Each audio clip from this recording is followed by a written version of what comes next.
तो आप सभी दोस्तों का स्वागत है आपकी अपनी क्लास लर्निंग विद A2 पर। जैसे कि मैंने आपसे वादा किया था कि आने वाला 4 मार्च 2025 साइंस का जो एग्ज़ाम है उसके लिए हम आपकी तैयारी बहुत अच्छी तरीके से कराएंगे। इसलिए मैंने आपसे बोला था कि मैं कम से कम 8 से 9 या 10 आपको कम से आंसर पेपर कराऊंगा। तो उसी को देखते हुए मैंने आज आपके सामने आंसर पेपर नंबर 2 लेकर आया हूं, यानी कि है लिख रखा है मॉडल पेपर 2। ठीक है, किसके लिए? स्पेशल साइंस के लिए। ठीक है, लगातार हमारे क्लास देखते रहो और आपके यही आंसर पेपर लगातार जो आप 10 क्लास देखोगे उसके अकॉर्डिंग अगर आप करके चले आओगे तो कुछ नहीं बचेगा, इसमें से ही पेपर आएगा 110%। ठीक है, तो शुरुआत करते हैं एक नए आंसर पेपर की। ठीक है, आंसर पेपर नंबर 2। ठीक है, सबसे पहले शुरुआत करते हैं। देखो, ये तो मैंने आपको पहले ही बताया था और अब भी बता रहे हैं। पिछले वाले आंसर पेपर में मैंने आपसे बताया था, लेकिन अभी बता रहे हैं। क्या बात है? देखो ऊपर लिखा हुआ आपको आपका अनुक्रमांक जो आपका रोल नंबर होगा वो आपको अपना रोल नंबर यहाँ लिखना होगा, साथ ही आपको अपना नाम भी लिखना होगा। ठीक है, यहाँ पर और यहाँ लिख रखा है 982 TP, ये एक कोड होता है एग्जाम कोड। ठीक है, बाकी 2025 के लिए हम तैयारी कर रहे हैं, इसलिए मैंने ऊपर 2025 लिख रखा है। ठीक है, और यहाँ पर लिख रखा है हिंदी एंड इंग्लिश वर्जन, यानी कि दोनों माध्यम में से आता है पेपर, इंग्लिश में आता है और हिंदी में भी आता है। पूर्णांक 70 की बात करेंगे। 15 मिनट पहले पेपर आपको दे दिया जाएगा। और यहाँ लिख रखा है प्रश्न पत्र 2 खंडों में, खंड आ और खंड बा। खंड आ में जो होंगे सारे वो ऑब्जेक्टिव क्वेश्चन होंगे और खंड बा में जो होंगे वो यहाँ लिख रखा है वर्णनात्मक प्रश्न होंगे, यानी कि न्यूमेरिकल होंगे उसमें और उसमें थ्योरेटिकल होगा। लेकिन खंड आ में जो होगा वो सारी ऑब्जेक्टिव क्वेश्चन होंगे। दूसरी बात, मैंने जैसे आपको बताया था कि साइंस का जो एग्जाम होता है, साइंस के अंदर 3 वो आते हैं, क्या बोलते हैं, 3 सब्जेक्ट आते हैं। एक तो फिजिक्स, केमिस्ट्री और बायोलॉजी। तो उपभाग बनाएंगे। साइंस में जो है उपभाग बनते हैं। उपभाग 1 होता है केमिस्ट्री, वो सॉरी फिजिक्स होता है। उपभाग नंबर 2 होता है केमिस्ट्री और उपभाग नंबर 3 होता है बायोलॉजी। ठीक है, तो इसी प्रकार से यहाँ लिख रखा है। फिर नीचे यहाँ पे उसने ये क्या रखा है कि देखो, यहाँ पे देखो इसने ये बोल रखा है कि ओमार शीट अगर आप भरोगे, देखो खंड आ तथा खंड भाग में 3 उपवर्ग होंगे। ठीक है, प्रश्न पत्र के खंड आ में ऑब्जेक्टिव क्वेश्चन होंगे, जिनमें सही विकल्प चुनकर आपको अपनी ओमार पर नीले अथवा देखो यहाँ लिख रखा नीले अथवा काले पेन से व्हाइट पेन से आपको क्या करना पड़ेगा, आपको गोला करना पड़ेगा। ठीक है, फिर कह रहा है ओमार उत्तर पत्रिका पर उत्तर देने के पश्चात नहीं काटे, उसे काटे नहीं। इरेजर अथवा बाइंडर का इस्तेमाल भी नहीं करें अगर आपने गलत भर दिया है। तो इसीलिए तो मैं कहता हूं आपको कम से कम 8 से 10 आंसर पेपर हमारे माध्यम से आप देखो, हम बताएंगे कि ऑब्जेक्टिव क्वेश्चन कैसे भरा जाता है, कैसे ऑब्जेक्टिव क्वेश्चन लगता है। पहले बहुत सोच समझ कर रफ कार्य करो उसके बाद आप अपना ऑब्जेक्टिव क्वेश्चन लगा करो। ठीक है, कभी भी आपको इस चीज़ की जरूरत नहीं पड़ेगी कि उसको ऑब्जेक्टिव क्वेश्चन को काटना है, सही है, या फिर उसे बांटना लगाना है। बहुत ध्यान से पेपर करना होता है, 3 घंटे का टाइम मिलता है भाई। आगे लिख रखा है खंड बा में वर्णनात्मक प्रश्न होंगे। सभी प्रश्न के सम्मुख, यानी कि सभी प्रश्न जो भी आपके मिलेंगे आपको प्रश्न पत्र के अंदर, आपके एग्जाम के अंदर सारे जो क्वेश्चन होंगे उसके जस्ट सामने कौन सा क्वेश्चन कितने नंबर का वो लिख रखा होगा। ठीक है, साथ में देखो सभी प्रश्न करने क्या है, अनिवार्य है। शुरुआत करते हैं। देखो शुरुआत करते हैं खंड आ, और खंड आ में जो आएगा मैंने आपको बताया, खंड आ में जो आता है वो क्या आता है, वो आता है भौतिक विज्ञान। ठीक है, खंड आ में जो आएगा। तो शुरुआत करते हैं। पहला सवाल दे रखा है नंबर 1। ठीक है, नंबर 1 सवाल दे रखा है उत्तल दर्पण द्वारा प्रतिबिंब बनता है। उत्तल दर्पण द्वारा प्रतिबिंब बनता है। दर्पण कैसा है? उत्तल है। तो उत्तल हम तो ऐसा बना लेंगे। देखो ये दर्पण कैसे ले लिया मैंने, ये उत्तल दर्पण ले लिया, उत्तल दर्पण। तो उत्तल दर्पण द्वारा प्रतिबिंब बनता है। ठीक है, तो अगर मैं यहाँ पे खींच दूं मुख्य अक्ष, तो यहाँ पर होगा C और यहाँ पर होगा F और यहाँ पर होगा P। ठीक है, वस्तु हमने यहाँ रख दी, सही है। मुख्य अक्ष के समांतर लेकर जाएंगे, वस्तु टकरा के मुख्य फोकस में होकर चली जाती है। ठीक है, मुख्य फोकस में कहा जाती है, मुख्य फोकस में होकर चली जाती है। दूसरी बात, वक्रता स्कैन C में डालते हैं, वक्रता स्कैन C में डालते हैं तो उसी दिशा पर प्रकाश किरण डालते हैं, उसी दिशा पर क्या होती है, वापस हो जाती है। प्रतिबिंब की अगर बात करेंगे, प्रतिबिंब का बना है, तो देखो प्रतिबिंब जो बना है वो बना है यहाँ पर, प्रतिबिंब जो बना है वो बना है ये प्रतिबिंब बना है। वस्तु का नाम होता है AB और प्रतिबिंब का नाम होता है A' और B'। करेक्ट है। तो प्रतिबिंब जो बना है वो दर्पण के पीछे है, दर्पण के पीछे। और अगर दर्पण के पीछे होगा प्रतिबिंब तो कैसा होगा, आभासी होगा। कैसा होगा, देखो आभासी होगा। दूसरी बात, वस्तु बड़ी है, प्रतिबिंब छोटा है। प्रतिबिंब कैसा है, छोटा है। ठीक है, वस्तु भी सीधी है ऊपर को और प्रतिबिंब भी सीधा है, तो प्रतिबिंब कैसा है बताओ, सीधा है। तो पहला ऑब्जेक्टिव क्वेश्चन जो मिल गया, आभासी, छोटा और सीधा। ठीक है, क्वेश्चन कह रहा है उत्तर दर्पण द्वारा प्रति बनता है आभासी, सीधा, सही है, और छोटा। ऑब्जेक्टिव नंबर कौन सा हो गया? ऑब्जेक्टिव नंबर हमारा हो गया 1, ठीक है। इसी प्रकार देखो देखते हैं, एक अजब शक्ति, एक अजब शक्ति यानी कि अजमाना होता है घोड़ा, तो एक अजब शक्ति यहां लिख रहा हूं मैं। नंबर दूसरा क्वेश्चन देख रहे हैं, एक अजब शक्ति, अजब शक्ति 746 वाट के बराबर होती है। याद रखना है, ये वाला क्वेश्चन कई फ्री बोर्ड में आया, इसलिए मैंने यहां पर करा रहा हूं। एक अजब शक्ति 746 वाट के बराबर होती है, ठीक है। यहाँ पे 726 दे रखा, नहीं होगा, 736 नहीं, 756 नहीं, तो ऑप्शन सी हो जाएगा, ऑप्शन नंबर सी हो जाएगा हमारा, क्या बोलते हैं, डी सही हो जाएगा, ठीक है। सी ऑप्शन नंबर कौन सी हो जाएगा हमारे पास? सी सही हो जाएगा। अगला क्वेश्चन देखते हैं, चुंबकीय क्षेत्र का मात्रक है। चुंबकीय क्षेत्र देखो नंबर 30 की अगर हम बात करेंगे, चुंबकीय क्षेत्र, चुंबकीय क्षेत्र, चुंबकीय क्षेत्र के 3 मात्रक होते हैं। नंबर 1 की अगर हम बात करेंगे तो होता है, नंबर 1 पर बात करेंगे तो होता है न्यूटन प्रति, न्यूटन प्रति एम्पियर मीटर, एम्पियर और साथ में होता है मीटर, ठीक है। और नंबर 2 जो मात्रक होता है चुंबकीय क्षेत्र का वो होता है टेस्ला, क्या होता है? टेस्ला। और नंबर 3 पर जो होता है चुंबकीय प्रेरण चैप्टर है, उसमें ये भी होता है वेबर प्रति मीटर स्क्वायर, वेबर प्रति मीटर स्क्वायर। तो ये तीनों ही मात्रक जो होते हैं ये चुंबकीय क्षेत्र के होते हैं।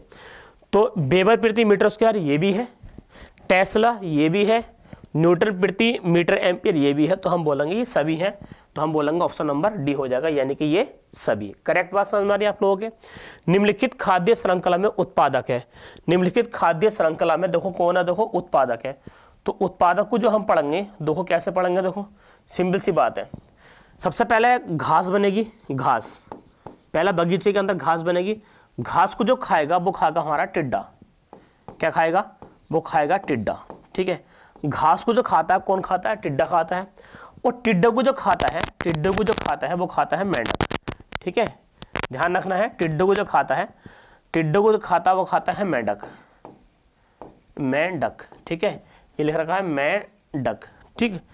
देखो घास को खाता है टिड्डा, और टिड्डे को खाता है मेंढक, और मेंढक को खाता है सांप, क्या खाता है? सांप।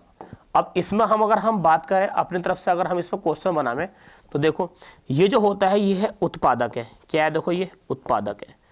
और ये है हमारे पास प्रारंभिक, प्रारंभिक, प्रारंभिक उपभोक्ता, उपभोक्ता माने होता है कस्टमर। और ये है द्वितीयक उपभोक्ता, द्वितीयक उपभोक्ता, उपभोक्ता। और ये हमारे पास तृतीयक, तृतीय उपभोक्ता, उपभोक्ता। तो सोचने वाली बात है, देखो यहाँ पे कई सारी बातें बन गई आपकी। एक तो आपकी बात बन गई देखो ये कि घास को किसने खाया? टिड्डे ने। और टिड्डे को किसने खाया? मेंढक ने। और मेंढक को कौन खाता है? सांप खाता है, ठीक है। तो ये उत्पादक है, ये प्रारंभिक उपभोक्ता, यानी कि जब उत्पादक बन गया यानी घास बन गई तो पहले इसने खरीदा, उत्पादक मान होता है कस्टमर, पहले इसने खरीदा, फिर इसने खरीदा, फिर इसने खरीदा, ठीक है। तो स्टार्टिंग में जो बना है वो क्या है? वो है उत्पादक, ठीक है। तो इसमें आपको याद रखना है, पहले भी मैंने आपके इससे पिछले वाले आंसर पेपर के अंदर एक क्वेश्चन खराब गलत कर दिया था, उसमें भी उत्पादक हरे पौधे थे, जबकि मैंने शेर लगाया था, वो गलत था पहले उसमें। मैं यहाँ बता रहा हूँ जो गलती है उसको मैं मानता हूँ, लेकिन अब ध्यान रखना है जो स्टार्टिंग में बनता है, जो स्टार्टिंग बन के आता है वो क्या बता, वो होता है क्या बोलते हैं, घास जो हो जाएगी, यानी कि जो स्टार्टिंग में होता है वही क्या होता है, वही होता है उपभोक्ता, सॉरी उत्पादक, क्या होता है? उत्पादक। तो ऑप्शन नंबर कौन सा हो जाएगा? बी सही हो जाएगा, ठीक है।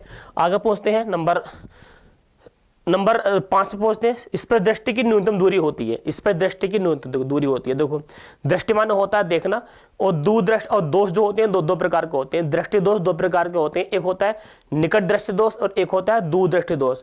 तो जिस व्यक्ति के अंदर दृष्टि के अंदर दृष्टि की दोष हो जाता है, यानी कि देखने का जो दोष हो जाता है, तो उसको इस पर दृष्टि की न्यूनतम दूरी जो मानी जाती है वो मानी जाती है 25 सेंटीमीटर, सही है। जिसको दृष्टि दोष हो जाते हैं तो उस जगह ये पॉइंट आता है कि इस पर दृष्टि की न्यूनतम दूरी कितनी मानी जाती है? वो मानी जाती है 25 सेंटीमीटर, ठीक है। तो इस पर दृष्टि की न्यूनतम दूरी कितनी हो गई बताओ? 25 सेंटीमीटर हो गई।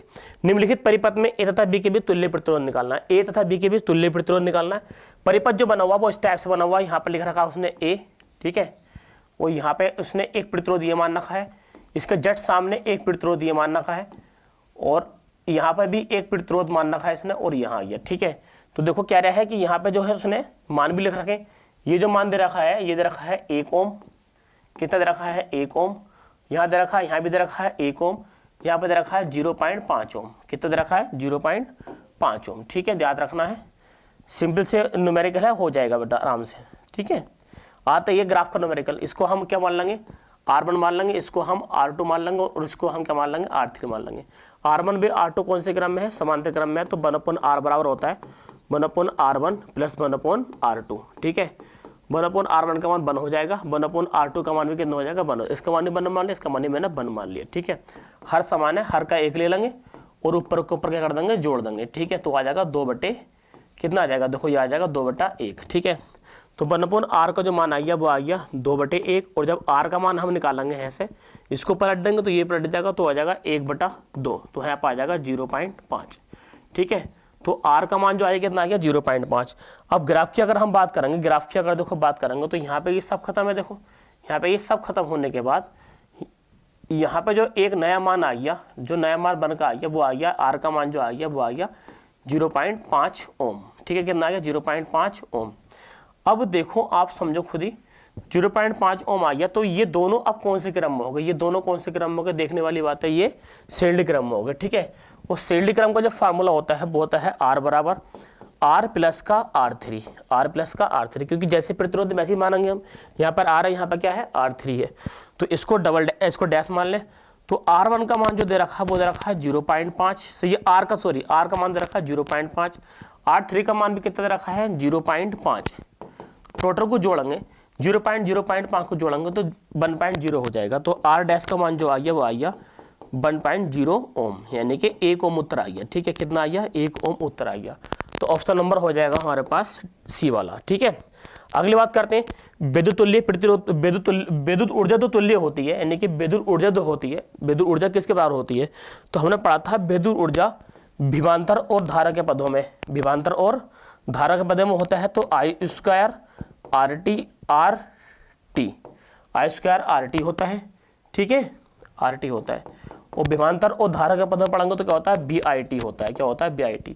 तो दो विद्युत तुल्य जो बराबर होगी वो W बराबर जो हो जाएगा, W बराबर हो जाएगा BIT। ठीक है, करेक्ट बात है ये, तो ऑप्शन नंबर कौन सा हो जाएगा, ऑप्शन नंबर हो जाएगा ए। ठीक है, कि विद्युत ऊर्जा जो होती है वो किसके बराबर होती है, तो हम बोलेंगे BIT के बराबर होती है, जबकि I² R² T² ये होता नहीं है, B² T R² ये भी नहीं होता है, और IRT ये भी नहीं होता है, कोई फार्मूला नहीं होता है। ठीक है, तीनों ही गलत कर रखे हैं उसने आपको घुमाने के लिए, सिर्फ आपको पहला ऑप्शन सही है कि विद्युत ऊर्जा किसके बराबर होती है, तो हम बोलेंगे BIT के बराबर होती है। ठीक है, अगला क्वेश्चन पूछते हैं, देखो सब सेक्शन नंबर 2 स्टार्ट हो गया है, मैंने कहा कि पहले वाले जो उपभाग होता है उसमें फिजिक्स आता है, तो दूसरे वाले में जो आता है वो क्या आता है, उसमें आता है केमिस्ट्री। तो ठीक है, अब शुरुआत करते हैं केमिस्ट्री, ठीक है, रसायन विज्ञान की।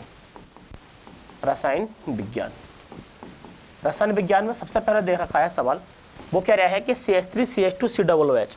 ठीक है, 8वां सवाल कर रहे हैं हम, CH3 CH2 और COOH का IUPAC नाम है, IUPAC नेम क्या है, IUPAC नेम क्या है। ठीक है, तो देखो कार्बन कितने हैं, आप गिनो कार्बन कितने हैं, कार्बन जो है, ठीक है, कार्बन कितने हैं, 1 कार्बन, 2 कार्बन और है पे 3 कार्बन, 3 के लिए क्या लगता है, वो लगता है प्रोप, क्या लगता है प्रोप, सिंगल बॉन्ड तो क्या लाएंगे एन, और नंबर 1 पे यानी कि इसका जो IUPAC नाम होता है वो होता है ओइक अम्ल, ध्यान रखना है, बोर्ड में आता है क्वेश्चन का फिर ये ओइक अम्ल, तो ये हो जाएगा ओइक अम्ल। ठीक है, क्या हो जाएगा ओइक अम्ल, सबको हम जोड़ कर लिखेंगे तो ये हो जाएगा प्रोपेनोइक अम्ल, प्रोपेनोइक, और ये हो जाएगा अम्ल, प्रोपेनोइक अम्ल। ठीक है, तो देखते हैं मेथनॉल ये भी गलत है, एथेनॉल ये भी गलत है, एथेनोइक अम्ल ये भी गलत है, तो ऑप्शन नंबर कौन सा हो जाएगा, डी हो जाएगा। ठीक है, क्या CH3 CH2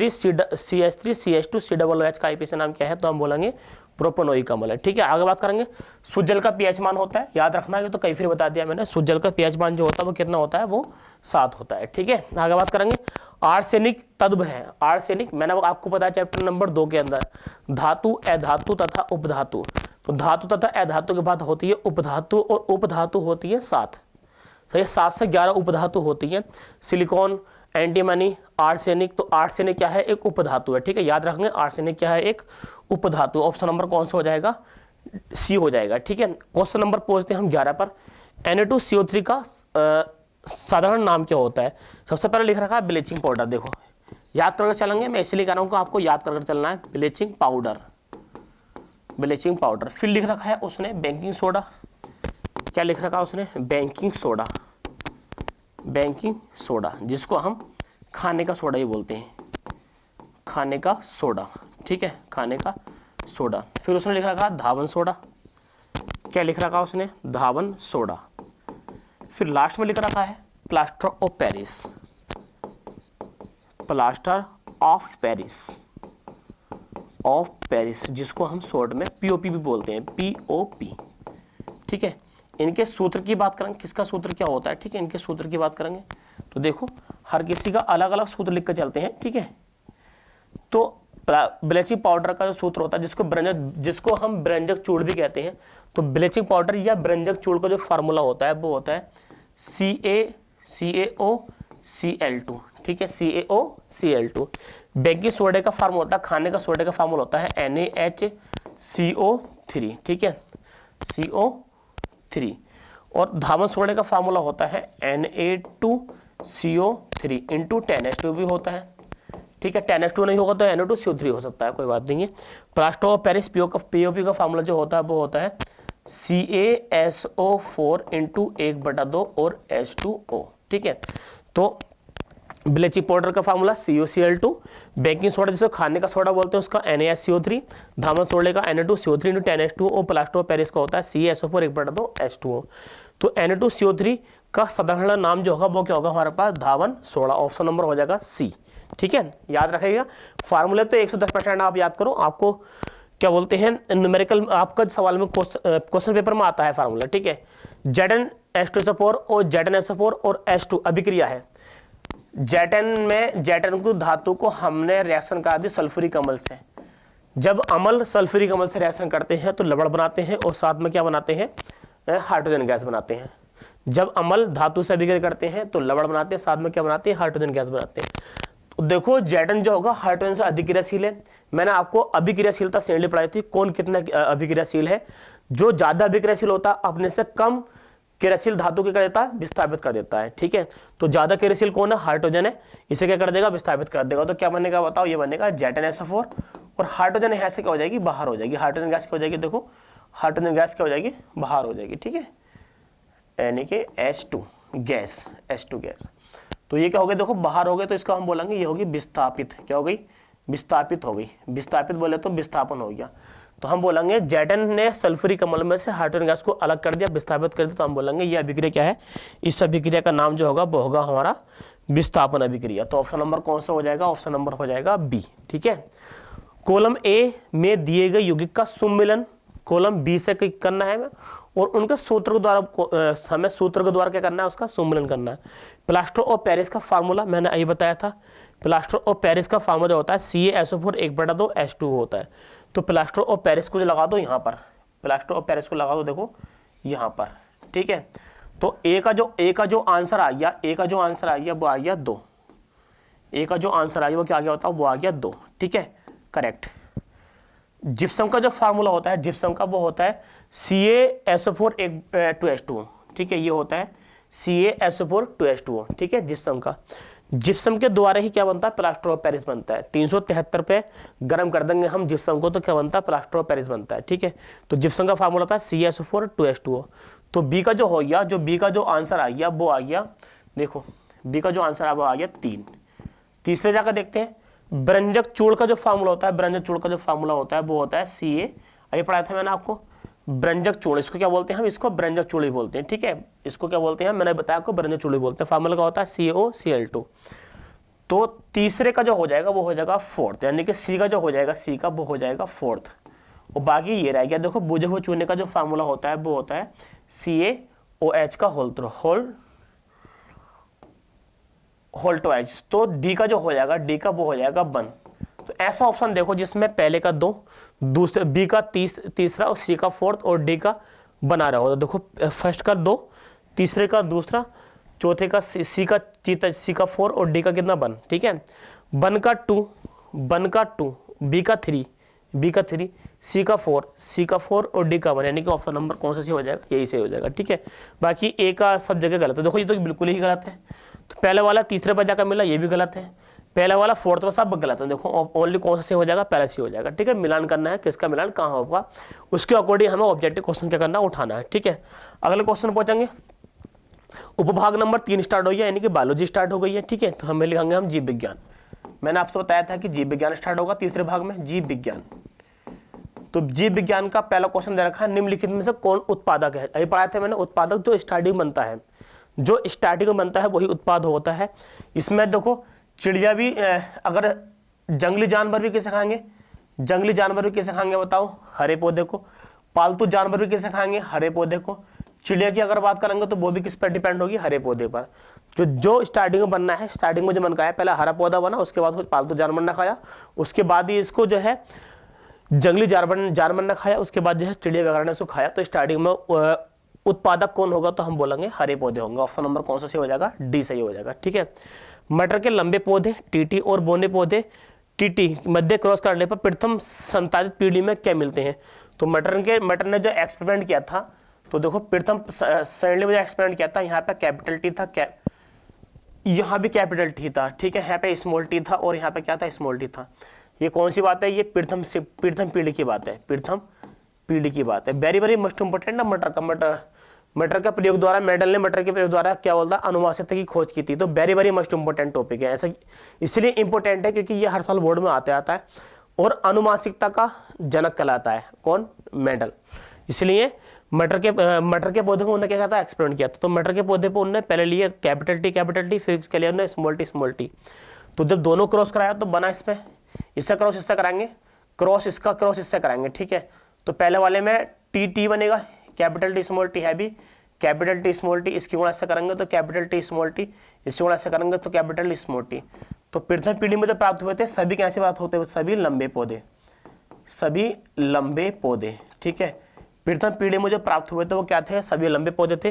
देखो कैपिटल टी भी है, स्मॉल टी भी है, आधे लंबे हैं और आधे क्या है बताओ, बोने हैं, ठीक है। आधे लंबे हैं और आधे बोने हैं। लेकिन उसने जो है अपनी प्रथम संतानित पीढ़ी के अंदर जो बताया था मेंडल ने, वो बताया था कि सभी लंबे पौधे प्राप्त होते हैं।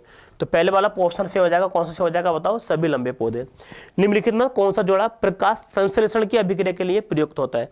और मैंने बताया था कि प्रकाश संश्लेषण की अभिक्रिया जो होती है वो होती है CO2, साथ में क्या लेते हैं H2O, साथ में क्या लेते हैं सूर्य का प्रकाश, सूर्य का प्रकाश। कई फ्री पढ़ाया मैंने, ये बोर्ड में आते आता है इसलिए मैं आपको बार बार रिपीट करा रहा हूँ। साथ में क्या बनेगा, यहाँ बनेगा क्लोरोफिल, क्या बनेगा, क्लोरोफिल। और क्लोरोफिल को ही हम बोलते हैं पड़हरित, क्या बोलते हैं, पड़हरित बोलते हैं, करेक्ट बात है। तो बनेगा C6H12 और O6 प्लस साथ में बनेगा ऑक्सीजन गैस, सही है। तो कह रहा है कि ये जो अभिक्रिया है ये प्रकाश संश्लेषण की अभिक्रिया है। तो इसमें कह रहा है जोड़ा कौन सा है, क्या जोड़ा कार्बन डाइऑक्साइड और ऑक्सीजन का है, क्या इन दोनों का है, नहीं बोलेंगे हम, गलत हो गया। क्या जोड़ा जल और ऑक्सीजन का है, नहीं, ये भी गलत हो गया। क्या जोड़ा जल और कार्बन डाइऑक्साइड का है, तो हम बोलेंगे हाँ जल और कार्बन डाइऑक्साइड का जोड़ा है, ठीक है। जल और कार्बन डाइऑक्साइड को जब जोड़ते हैं तो प्रकाश संश्लेषण की अभिक्रिया होती है। तो जल और कार्बन डाइऑक्साइड का क्या होता है, हमारे पास जोड़ा होता है। और फोर्थ वाले में लिख रखा है नाइट्रोजन, ये तो कतई ही गलत है क्योंकि प्रकाश संश्लेषण की अभिक्रिया के अंदर नाइट्रोजन होता ही नहीं है, ठीक है। तो ये भी आपको समझ में आ गया होगा। पहुंचते हैं क्वेश्चन नंबर 17 पर। सामान्य एकलिंगी नर पुष्प में नहीं पाया जाता, नर पुष्प में नहीं पाया जाता, सही है। एकलिंगी नर पुष्प में नहीं पाया जाता, तो हम बोल देंगे देखो बाह्य दल, सही है, पंखुड़ी, और हम बोलेंगे वर्तिकाग्र, और हम बोलेंगे पुंकेसर। नहीं पाया जाता, पाया जाता तो पुंकेसर, और नहीं पाया जाता तो हम बोलेंगे क्या बोलते हैं, यहाँ पे वर्तिका और बाह्य दल और पंखुड़ी, इसका आप जो है ऑप्शन लगाइयो, सामान्य एकलिंगी नर पुष्प में नहीं पाया था, तो हम बोलेंगे वर्तिकाग्र नहीं पाया था। क्या पाया था बताओ, वर्तिकाग्र नहीं पाया था, ठीक है। अगले क्वेश्चन की बात करते हैं। इंसुलिन स्रावित करता है, इंसुलिन हार्मोन्स है, और इंसुलिन जो हार्मोन्स है जो लेडीज में अंडाशय के द्वारा क्या होता है, अंडाशय के द्वारा क्या, जब अंडाशय का एक्सिड होता है, बाहर होता है, तो उस जगह इंसुलिन हार्मोन्स बनता है। और इंसुलिन हार्मोन जो होता है वो होता है हमारे पास, ठीक है, नहीं इंसुलिन नहीं, थायराइड ग्रंथि में, पीयूष ग्रंथि में और अग्नाशय द्वारा, हाँ ठीक है। अग्नाशय द्वारा, यानी कि इंसुलिन हार्मोन जो मिलता है वो हमारे पास क्या होता है बताओ, अग्नाशय द्वारा क्या होता है, मिलता है।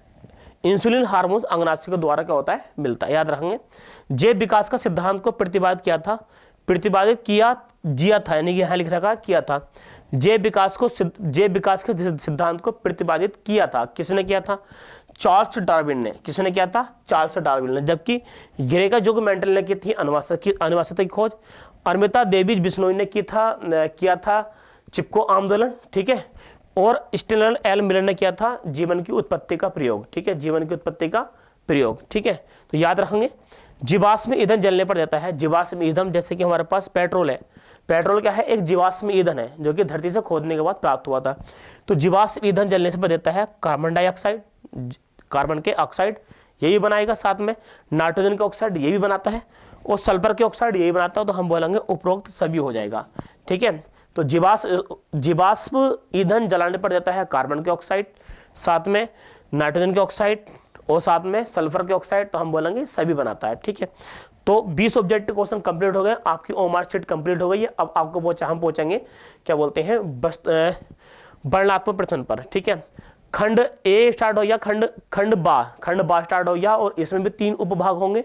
और उपभाग नंबर 1 में जाएगा फिजिक्स आएगा, उपभाग नंबर 2 में केमिस्ट्री, उपभाग नंबर 3 में क्या आएगा, बायोलॉजी आएगी, ठीक है। तो उपभाग नंबर 1 का स्टार्ट करते हैं, पहला स्टार्ट करते हैं। तो अब शुरुआत करते हैं एक नए पेज की, और नए पेज में जो स्टार्ट हुआ है वो हो रहा है खंड बा, सही है। पार्ट नंबर बी स्टार्ट हुआ है, और पार्ट नंबर बी में जो आएगा अब वो आएगा आपका वर्णनात्मक प्रश्न, ठीक है, डिस्क्रिप्शन क्वेश्चन, यानी कि हम बोलेंगे इसमें आपको न्यूमेरिकल भी आएंगे और आपके परिभाषा भी आएगी, साथ में आपके ग्राफ वगैरह इसमें आते हैं खंड बा के अंदर। तो खंड बा में जो सबसे पहले स्टार्ट हुआ है उपभाग नंबर 1, और उपभाग नंबर 1 में जो होगा वो होगा हमारा भौतिक विज्ञान। क्या होगा, देखो वो होगा भौतिक विज्ञान, ठीक है। भौतिक विज्ञान की अगर हम बात करेंगे, देखो सबसे पहला क्वेश्चन दे रखा है, आपतन दर्पण से किसी वस्तु का आभासी प्रतिबिंब, आपतन दर्पण द्वारा किसी वस्तु को क्या निकालना, हमें आभासी प्रतिबिंब बनाना है। प्राप्त करने के लिए किरण आरेख बनाइए, और इस दर्पण का एक उपयोग भी आपको लिखना है, ठीक है। क्वेश्चन कितने नंबर में दे रखा है, 3+1 यानी कि 4 नंबर में। 3 नंबर में आपका प्रतिबिंब बनाना है, आपको कैसा बनेगा, चित्र बनाना है, आपको किरण आरेख बनाना है, और 1 नंबर में आपको कम से कम 1 या 2 आपको क्या बोलते हैं इस दर्पण के उपयोग बताने हैं, ठीक है। तो पहला लगाते हैं हम आपतन दर्पण। तो ये जो मैंने बना लिया, देखो स्टार्टिंग में जो करेंगे हम, यहाँ पर जो करेंगे हम स्टार्टिंग में जो कर रहे हैं, ये हमने बना लिया अवतल दर्पण। क्या बना लिया मैंने, अवतल दर्पण, ठीक है। सही से बनाएंगे जो कि समझ में आ जाएगा आप लोगों के। साथ में जो इसके पीछे करेंगे हम पेंट कर देंगे लाल ऑक्साइड का, ठीक है। तो हम कर देंगे इसका पेंट, इस पर हमने पीछे लाल ऑक्साइड का क्या कर दिया, पेंट कर दिया। और लाल ऑक्साइड के सामने पेंट जो करा हमने, और सामने जो हमें माना जाएगा वो माना जाएगा, ये होती है मुख्य अक्ष। क्या होती है, मुख्य अक्ष। और मुख्य अक्ष का है बिंदु माना जाएगा P, और यहां माना जाता है C, और यहां माना जाता है F, ठीक है। वस्तु कहां रखनी है हमें, वस्तु रखनी है हमें वक्रता, वस्तु रखनी है हमें मुख्य फोकस F और ध्रुव के बीच, मुख्य फोकस F ध्रुव के बीच। जब वस्तु को हम मुख्य अक्ष के समांतर डालेंगे, मुख्य अक्ष के समांतर डालते हैं, तो टकरा कर मुख्य फोकस में होकर चली जाती है। किस में चली जाती है, मुख्य फोकस में होकर चली जाती है। दूसरी किरण वक्रता क्या C में डालते हैं, उसी दिशा पर क्या होती है, दूसरी दिशा पर होगा, देखो दूसरी किरण को वक्रता क्या C पर डालते हैं, उसी दिशा पर क्या चली जाती है बताओ, वापस चली जाती है उसी दिशा पर, देखो टकरा कर उस दिशा पर चली जाएगी, वापस चली जाएगी। तो ये जा रही है, ये परावर्तित किरण है, और ये भी क्या है, परावर्तित किरण, दोनों परावर्तित किरण है। इन दोनों परावर्तित किरणों को जब आगे जाएंगे, ये जस्ट जब स्टेप से ये किरणें जब जा रही है स्टेप से आपको ऐसा करके, तो क्या कहीं मिल जाएंगी, नहीं मिलेंगी। जब ये किरणें ऐसे जा रही हैं तो मिल जाएंगी क्या, और प्रतिबिंब का बनता है जहां पर 2 परावर्तित किरणें बनती है, जहां पर 2 परावर्तित किरणें बनती है वहां प्रतिबिंब बनता है। तो जब दोनों किरणें ऐसे जब जा रही है इधर को, तो क्या मिल जाएंगी दोनों परावर्तित किरणें, नहीं मिलेंगी। तो इन किरणों क्या करेंगे, हम पीछे खींचेंगे। जब इन किरणों को हम पीछे खींचेंगे तो प्रतिबिंब कहां बनेगा, दर्पण के पीछे बनेगा, ठीक है। तो इस किरण को हमने पीछे खींचा, और इस किरण को भी हमने पीछे खींचा, तो प्रतिबिंब कहां बना, प्रतिबिंब बना, देखो ये सही है। अब प्रतिबिंब बना कहां है, प्रतिबिंब जो होगा वो होगा हमारे पास A' और हमारे पास B'। इसको मान लो A' और होती है हमारे पास B', और वस्तु जो है वो क्या होती है, वो होती है AB। आप बताओ कि प्रतिबिंब कहां बना, प्रतिबिंब बना दर्पण के पीछे, दर्पण के पीछे, दर्पण के पीछे, और पीछे होगा प्रतिबिंब। तो हमेशा क्या होगा, वो होगा आभासी। क्या होगा, आभासी। और प्रतिबिंब वस्तु से क्या है बताओ, वस्तु से बड़ा है, वस्तु से बड़ा है प्रतिबिंब, ठीक है, वस्तु से बड़ा है, करेक्ट बात है। ठीक है। तो कह रहे हैं कि आपका एक अवतल दर्पण के द्वारा, दर्पण कौन सा है, दर्पण है ये अवतल दर्पण, अब है तैल है, सही है। ओ भाई अब तल, अवतल दर्पण द्वारा आभासी प्रतिबिंब कब बनेगा, जब वस्तु मुख्य फोकस F और ध्रुव P के बीच रखी हो, ठीक है। मुख्य फोकस F ध्रुव P के बीच रखी हो तो प्रतिबिंब आभासी बनेगा और दर्पण के पीछे बनेगा, वस्तु से कैसा बनता है, बड़ा बनता है। उपयोग की अगर हम बात करेंगे, देखो अगर मैं यहाँ लिख दूं उपयोग की अगर बात करेंगे तो अवतल दर्पण का जो उपयोग होता है वो होता है, क्या बोलते हैं, पीछे का दृश्य देखने के लिए, पीछे का दृश्य देखने के लिए, सही है। ड्राइवर के बराबर में लगाते हैं, ड्राइवर के बराबर में क्या करते हैं, लगाते हैं, ठीक है। ये क्वेश्चन आपका इस टाइप से हो गया। अब पहुंचते हैं अगले क्वेश्चन पे। किसी प्रिज्म से श्वेत प्रकाश के बड़ विक्षेपण की क्रिया का चित्र बनाइए, बनाकर समझाइए। यानी कि फिर अगला क्वेश्चन 4 नंबर का आ गया। प्रिज्म का चित्र बनाना है, श्वेत प्रकाश उसमें निकालनी है, प्रिज्म का चित्र बनाना है, श्वेत प्रकाश उसमें निकालनी है। वो कह रहा है इस पर आप, इसके बारे में आप लिखिए इसको, ठीक है। जबकि इसके बारे में लिखवा नहीं रहा है वो, सही है। अब देखो आगे मैंने जो है प्रिज्म का चित्र बना रखा, देखो ऐसा करके, यहाँ पे देखो मैंने प्रिज्म का चित्र बना रखा क्योंकि बनाने में टाइम लगता, ठीक है। और आपको जो बनाना है वो ऐसे बनाना है।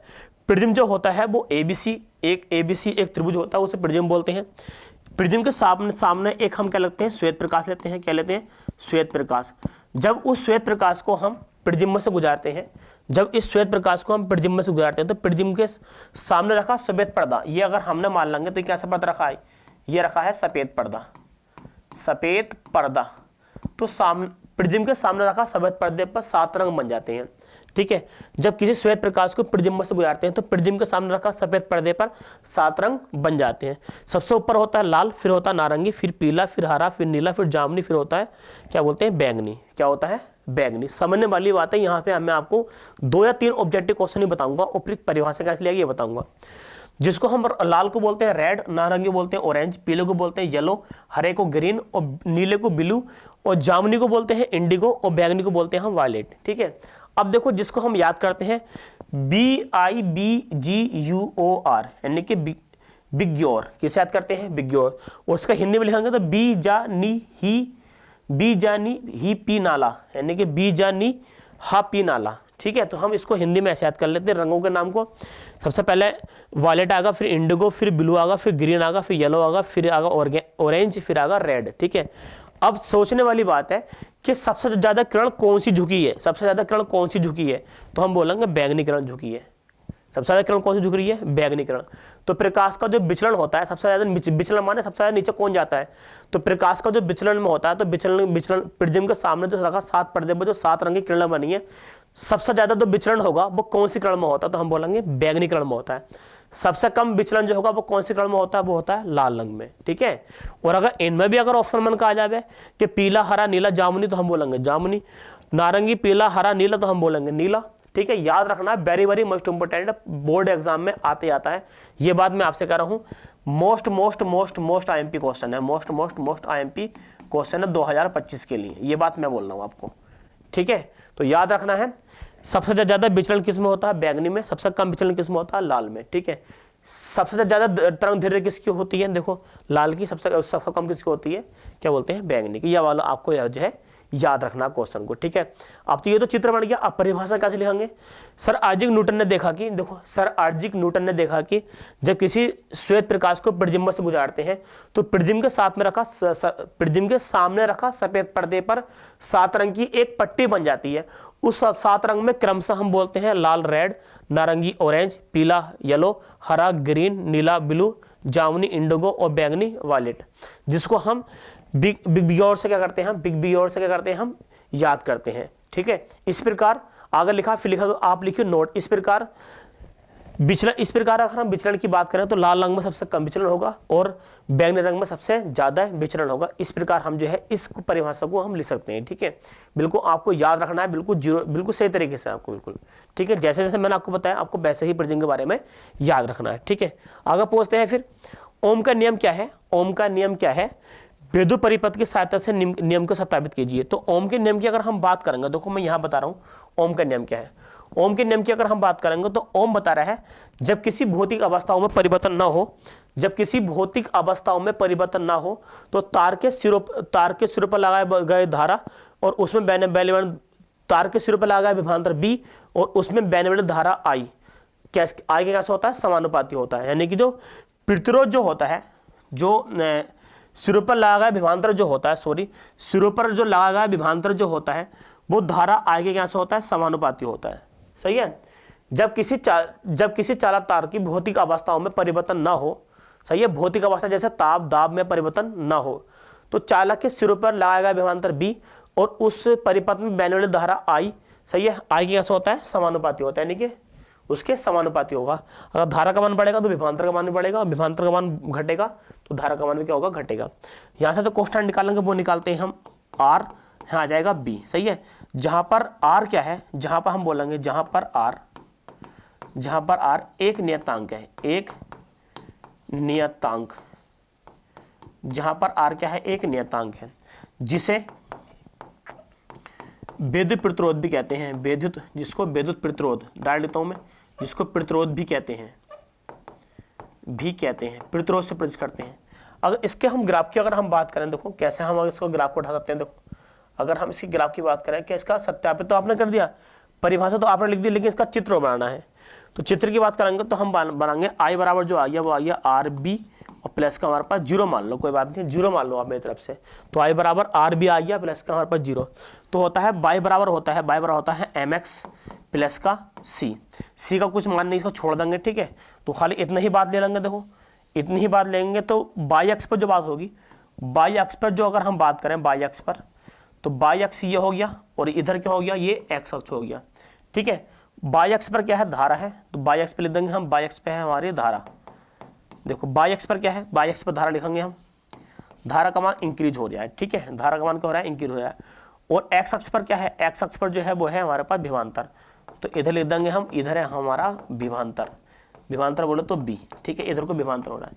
इन दोनों के बीच जो हम मानेंगे वो मानेंगे आर क्या है, यहाँ पर आर है और ये क्या है, इसकी जो इसकी ढाल है, वो क्या है, एक सरल रेखा है, सरल रेखा। मतलब इसका मतलब ये है कि अगर यदि आपने धारा का मान बढ़ाया, अगर आपने धारा का मान यहाँ ले लिया तो विभवांतर का मान भी यहाँ आ जाएगा।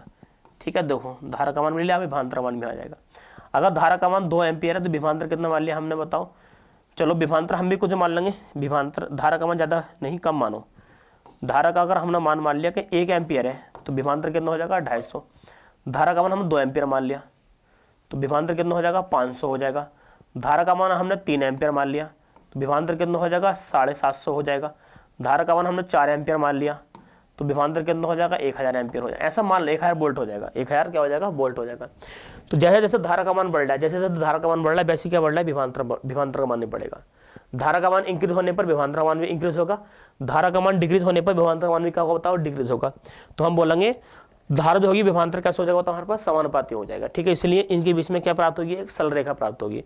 तो ये विद्युत ओम के नियम क्या है, विद्युत परिपथ की सहायता से ओम के नियम का क्या करना, हमें सत्यापित कीजिए, हमने कर दिया। ठीक है, अगले क्वेश्चन की बात करेंगे, विद्युत चुंबकीय प्रेरण की घटना क्या है, इस घटना से संबंधित फैराडे के प्रयोग को समझाइए। देखो ये क्वेश्चन करने में बहुत टाइम लग जाएगा और ना ही आप इसका इतना एक्सप्लेन कर पाओगे। इससे बेस्ट तरीका है कि आप नीचे वाला एक न्यूमेरिकल है, और अगर आपको लैंग्वेज और न्यूमेरिकल दोनों आते हो तो मैं आपसे ये सजेशन दूंगा, ये मैं आपसे कहूँगा, आपसे रिक्वेस्ट करूँगा कि आपको न्यूमेरिकल भी आता है और आपको जो है क्या बोलते हैं उसकी लैंग्वेज भी आती है, तो दोनों सवाल दे रखे हैं, दोनों में से एक करना है, तो आप 100% मैं आपसे कहूँगा आप न्यूमेरिकल करियो, क्योंकि न्यूमेरिकल में कभी क्वेश्चन नहीं, कभी भी नंबर नहीं काटता, जबकि थ्योरेटिकल में कुछ बात भूल भी जाती है। तो मैं कह रहा हूँ यहाँ पे आप न्यूमेरिकल करो, ऊपर वाला क्वेश्चन छोड़ो। ठीक है, न्यूमेरिकल करके देखते हैं। देखो इसको हटाते हैं, सवाल को देखो, इसको जो है हम हटा कर देखते हैं, न्यूमेरिकल करते हैं। ठीक है, इसको हटाते हैं।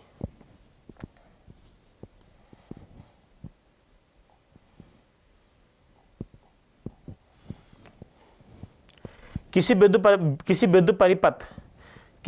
मोटर की सामर्थ्य है, किसी विद्युत मोटर की सामर्थ्य कितनी है, सामर्थ्य मतलब ताकत, यानी कि सामर्थ्य की बात करेंगे हमारे पास, सामर्थ्य होता है जिसको हम विद्युत सामर्थ्य बोलते हैं, या विद्युत शक्ति बोल दो, उसको कहाँ से रिप्रेजेंट करते हैं, उसको रिप्रेजेंट करते हैं पी से। कितनी दे रखी है, वो दे रखी है 7.5 किलोवाट, क्या दे रखी है, किलो वाट। और हम जो बोलते हैं 1 किलो वाट में कितने होते हैं, 1000 वाट होते हैं, 1000 क्या होते हैं, वाट होते हैं। तो हम 7.5 गुणा में किलो वाट को हटा क्या लिखेंगे, हम 1000 से गुणा मार देंगे, क्योंकि विद्युत शक्ति या विद्युत सामर्थ्य का जो एसआई मात्रक होता है, विद्युत शक्ति या विद्युत सामर्थ्य का एसआई मात्रक क्या होता है, वाट होता है। पॉइंट हटेगा तो क्या बढ़ जाएगा, 0 बढ़ जाएगा, 1 0 से 1 0 कट जाएगा, तो कितना आ जाएगा, 7500 वाट आ जाएगा। कितना आ जाएगा, 7500 वाट। सही है, पी का मान मिल गया। इसके द्वारा 8 घंटे प्रतिदिन, कितने घंटे, 8 घंटे प्रतिदिन, यानी कि दिन की अगर हम बात करेंगे, दिन की बात, तो दिन कितने दे रखे हैं 8 घंटे। कितने दे रखे हैं, 8 घंटे। 15 दिन कार्य करता है, 15 दिन कार्य करता है। दिन का मान कितना देखा, दिन का मान, दिन की अगर हम बात करेंगे, दिन कितने रखे हैं, 15 दिन दे रखे हैं। कितने यूनिट ऊर्जा खर्च होगी, कितने यूनिट ऊर्जा खर्च होगी, तो यूनिट बराबर फार्मूला होता है, यूनिटों की संख्या बराबर, यूनिट की संख्या बराबर फार्मूला होता है वाट गुणा घंटे और गुणा में होता है दिन। वाट गुणा घंटे गुणा में दिन, और बटे में कितना होता है 1000, यानी कि 1000। वाट कितने रखें, वाट कितने रखें 7500, वाट दे रखे 7500। और घंटे कितने रखें, घंटे दे रखे हैं 8, और दिन कितने रखे, दिन दे रखे हैं क्या बोलते हैं 15 दिन।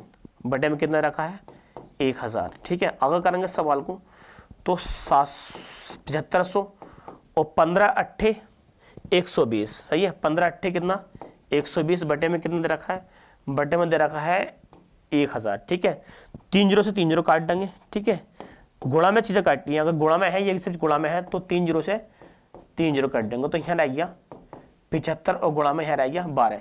सही है, 12 पंजे अगर हम बात करेंगे, 12 पंजे, ठीक है, 12 पंजे 60, 60 का 0 हासिल लगे 6, 12 सत्ते 84, 12 सत्ते 84 और 6 90, कितना आ गया हमारे पर 90। तो कितना सवाल आ गया देखो 90। तो हम बोलेंगे यूनिट की संख्या जो आ गई वो आ गई 900 यूनिट। क्या आ गया बताओ, ये 900 यूनिट। सही है, 900 यूनिट। तो देखो इतना हल्का सवाल था, क्या नंबर में, 6 नंबर में। इतना हल्का सवाल 6 नंबर में आता है। ठीक है, खर्च की अगर हम बात करेंगे, अगर हम सवाल ने और आगे बोल दिया है कि आपको खर्च भी देना है, खर्च आपको 2 रुपये के साथ देना है, यानी कि 1 यूनिट हम जो है 2 रुपये की बेच रहे हैं, तो टोटल महीने का, टोटल 15 दिन का खर्च कितना आगा, तो 15 दिन का खर्च कितना आगा, 200 गुणा मार देंगे, 9 दूनी 18, यानी कि 1800 रुपये का बिल आएगा। ठीक है, तो इस प्रकार ध्यान रखना, जब हम यूनिट की संख्या निकाल लें तो हम जो है यूनिट की संख्या निकालने के बाद अगर खर्च की बात कर रहा है तो जितने रुपए की यूनिट दे रखी होती है उसका खर्च से गुणा मार देते हैं, तो हमारे महीने का बिल भी निकल कर आ जाता है। ठीक है, अगले पॉइंट में पहुंचते हैं। ठीक है, आगे देखो, आगे बात कर रहा है, देखो निम्नलिखित। अच्छा, अब जो है हमारे पास उपभाग स्टार्ट हो गया, उपभाग नंबर 2 स्टार्ट हो गया। उपभाग नंबर है, लिखेंगे हम उपभाग 2, उपभाग नंबर 2। और इसमें जो होता है उपभाग 2 में वो होता है रसायन विज्ञान। क्या होता है, रसायन विज्ञान। पहला सवाल दे रखा, 5वां सवाल, निम्नलिखित के उदाहरण द्वारा समझाइए, यानी कि 2 + 2 = 4। ये भी 2 नंबर का दे रखा, ये भी 2 नंबर दे रखा है। पहला दे रखा दैनिक जीवन में पीएच का मान, पीएच के महत्व। तो हम लिखेंगे, देखो 5 में का फर्स्ट का उत्तर, सही है, पीएच के महत्व, पीएच के महत्व। देखो पौधों जानवरों बे मनुष्य के लिए पीएच का अत्यधिक, सही है, अधिक से अधिक, ऐसे लिख देंगे, अधिक महत्व होता, चलो अधिक महत्व होता है, जैसे मिट्टी का संश्लेषण, पाचन में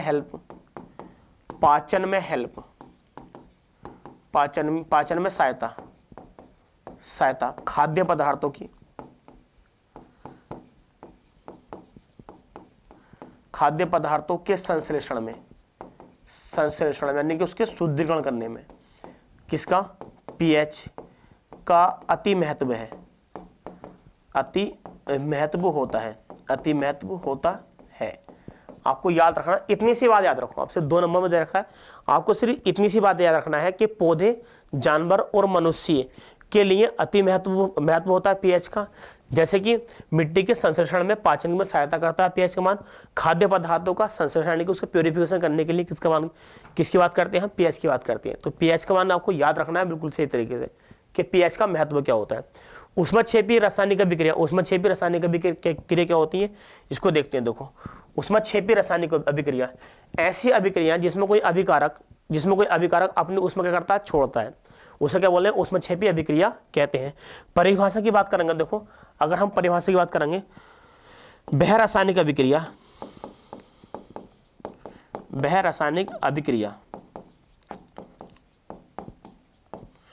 जिसमें कोई अभिकारक ऊष्मा का क्षेपण करता है, ऊष्मा का उत्सर्जन यानी कि ऊष्मा को क्या करता है? छोड़ता है, ऊष्मा को छोड़ता है, उसे ऊष्मक्षेपी अभिक्रिया कहते हैं। ऊष्मक्षेपी अभिक्रिया कहते हैं।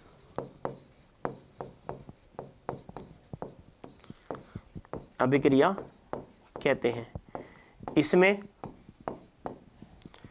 उत्पादों की तरफ उत्पाद की साइड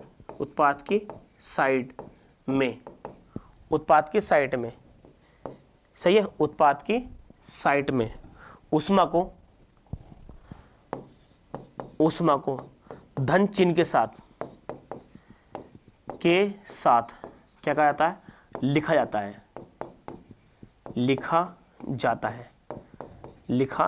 है। सही है। उदाहरण की अगर हम बात करेंगे, देखो अगर हम बात करें उदाहरण की बात करेंगे, कार्बन को जब हम ऑक्सीजन के साथ जलाते हैं तो क्या बनता है? कार्बन डाइऑक्साइड और प्लस 94 किलो कैलोरी ऊष्मा प्राप्त होती है। इस प्रकार जब हम मेथेन को, सही है, ऑक्सीजन के साथ दहन करते हैं तो कार्बन डाइऑक्साइड और साथ में क्या बनता है? H2O बनता है। तो प्लस इसमें निकलता है 62 किलो कैलोरी और ऊष्मा निकलती है। क्या निकलती है? ऊष्मा निकलती है। तो बिल्कुल आसान सा सवाल था, चैप्टर नंबर 1 में से आया था। चैप्टर नंबर 1 जो है उसका नाम क्या है? रासायनिक अभिक्रिया में समीकरण।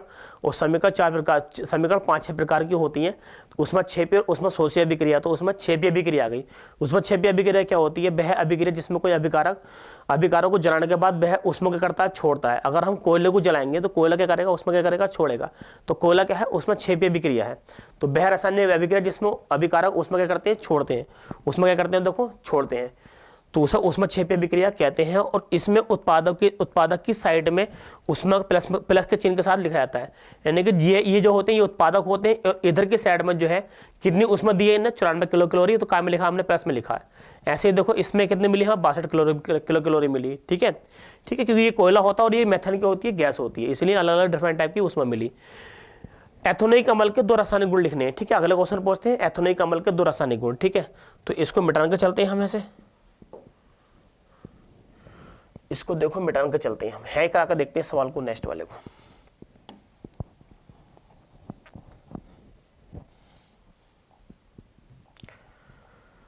ठीक है, एथेनोइक अम्ल देखो पहले आपको लिखता हूं एथेनोइक अम्ल जिसको हम एसिटिक अम्ल ही बोलते हैं, एसिटिक अम्ल भी बोलते हैं। और जिसका जो सूत्र होता है वो होता है CH3। ठीक है,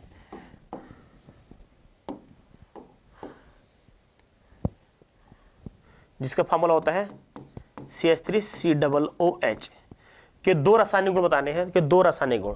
तो हम लिखेंगे रासायनिक गुण, हेडिंग बनाएंगे है पर देखो रासायनिक गुण धर्म बोल दो, गुण धर्म, केमिकल प्रॉपर्टी। सबसे पहले एसिटिक अम्ल की अभिक्रिया, आप डायरेक्ट लिखो एसिटिक अम्ल की अभिक्रिया करेंगे हम NOH से। किससे करेंगे? NOH यानी कास्टिक सोडे से। तो देखो यहाँ से जो निकल जाएगा, यहाँ से अगर हम निकालने की बात करेंगे, देखो यहाँ से जो निकल जाएगा वो निकल जाएगा H और यहाँ से निकल जाएगा OH। क्या निकल जाएगा? यहाँ निकल जाएगा H2O। क्या निकल जाएगा? देखो यहाँ निकल जाएगा H2O, साथ में क्या रह जाएगा? ये रह जाएगा CH3COONA यानी कि सोडियम एसिटेट। ठीक है, जब एसिटिक अम्ल की अभिक्रिया कास्टिक क्षार से करते हैं तो क्या बनता है? सोडियम एसिटेट, साथ में क्या बनता है? जल बनता है। दूसरी बात करेंगे एसिटिक अम्ल की अभिक्रिया एसिटिक अम्ल की अभिक्रिया सोडियम कार्बोनेट से कर दो, किससे कर दो, सोडियम कार्बोनेट से, तो भी सेम ये बनेगा CH3COONA। अब इसमें कार्बन भी है, ऑक्सीजन भी, तो क्या बनेगा, कार्बन डाइऑक्साइड, और साथ में प्लस में क्या बनेगा, H2O। ठीक है, क्या बनेगा, H2O। ठीक है, H2O याद रखना है। तो कह रहा है एथेनोइक अम्ल के 2 रासायनिक गुण लिखने हैं आपको। तो एक तो रासायनिक गुण ये हो गया और दूसरा रासायनिक गुण क्या हो गया, ये हो गया। दूसरा रासायनिक गुण में क्या बना है, सोडियम एसीटेट और कार्बन डाइऑक्साइड, और साथ में क्या बना है, जल बना है। ठीक है, आगे बात करेंगे निम्नलिखित को कैसे प्राप्त करेंगे। ठीक है, ये सवाल 2 नंबर में था, फिर अगले सवाल की बात करेंगे। निम्नलिखित को कैसे प्राप्त करेंगे, रासायनिक समीकरण लिखिए, केवल रासायनिक समीकरण लिखनी है, कैसे प्राप्त करेंगे। तो देखो यहाँ करा रहा हूँ सवाल को मैं, ये सवाल देखो मैं यहाँ करा रहा हूँ। बैंकिंग सोडे से धावन सोडा, बैंकिंग सोडे का जो फार्मूला होता है वो होता है NaH और CO3, NaCO3 को जब हम गर्म करेंगे तो इससे बनेगा Na2 और CO3, साथ में बनता है CO2 और साथ में क्या बनता है, H2O बनता है। क्या बनता है, H2O बनता है। ठीक है, सोडियम 2 है, 2 से गुणा मार देंगे, कितने गुणा मार देंगे, 2 से गुणा मार देंगे, रिएक्शन क्या हो जाएगी, कंप्लीट हो जाएगी। ठीक है, इसको हम बोलेंगे, ये जो है हमारे पास बेकिंग सोडा है, क्या है ये, बेकिंग सोडा। और बेकिंग सोडे से क्या प्राप्त हुआ, हम बोलेंगे धावन सोडा प्राप्त हुआ, धावन सोडा, जिसका केमिस्ट्री नाम होता है सोडियम बाइकार्बोनेट, इसका नाम होता है सोडियम कार्बोनेट। ठीक है, तो बेकिंग सोडा को गर्म करने पर सोडियम कार्बोनेट, कार्बन डाइऑक्साइड और जल बन, यानी कि बेकिंग सोडा को गर्म करने पर धावन सोडा प्राप्त हो गया। ठीक है, कह रहा है कैसे प्राप्त करोगे, रासायनिक समीकरण लिखनी है, रासायनिक समीकरण लिखनी है, धावन सोडा, बेकिंग सोडा से हमें प्राप्त करना धावन सोडा, तो ऐसे लिखा जाएगा। ठीक है, जिप्सम से प्लास्टर ऑफ पेरिस, तो जिप्सम का फार्मूला जो होता है, देखो जिप्सम का जो फार्मूला होता है, नंबर 1 हो गया। देखो नंबर 2 बात करेंगे, CaSO4 इंटू 2H2O, ये जिप्सम है और इसको 373 केल्विन पर क्या कर देंगे, हम गर्म कर देंगे, क्या कर देंगे हम, गर्म, तो बनेगा CaSO2 इंटू 1/2 H2O और प्लस 3/2 H2O, 3/2 H2O। ठीक है, तो ये हमारे पास ये क्या है, जिप्सम है, ये क्या है, जिप्सम, और ये बन गया plaster of Paris, plaster of Paris. तो क्या रहा है, जिप्सम से क्या बनेगा, प्लास्टर ऑफ पेरिस बनेगा। केवल आपको क्या लिखनी है, समीकरण लिख कर दिखानी है आपको। ठीक है, लिख दिया हमने। ठीक है, ये वाला क्वेश्चन भी हमारा हो गया। ठीक है, 1+1 यानी कि भी 2 नंबर का सवाल था, तो 1 नंबर का ये था और 1 नंबर में ये था। अगले सवाल पूछते हैं निम्नलिखित की व्याख्या कीजिए, निम्नलिखित की व्याख्या कीजिए, साबुन के निर्मल की क्रिया, निस्तापन और भर्जन, धातु की सक्रियता श्रेणी, यानी कि इसके बारे में आपको कम से कम 1.5 पेज बताना, 1.5 पेज इसका, 1.5 पेज इसका, 1.5 पेज इसका, या 1-1 पेज भरना आपको, क्योंकि सवाल क्या नंबर का, 2-2-2, 6 नंबर का सवाल है। या फिर इससे भी कई गुना जाकर ज्यादा हल्का सवाल हमारा नीचे दे रखा है, तो मैं तो आपसे कहूँ नीचे वाला सवाल को दो, कई गुना हल्का दे रखा है। संगलन अभिक्रिया का उदाहरण सही समझाइए, संगलन अभिक्रिया यानी कि योगात्मक अभिक्रिया को उदाहरण द्वारा समझाइए। देखो इसको मिटाते हैं, रफ करते हैं और उसको पढ़कर चलते हैं। देखो इसको रफ करते हैं और उसको पढ़कर चलते हैं।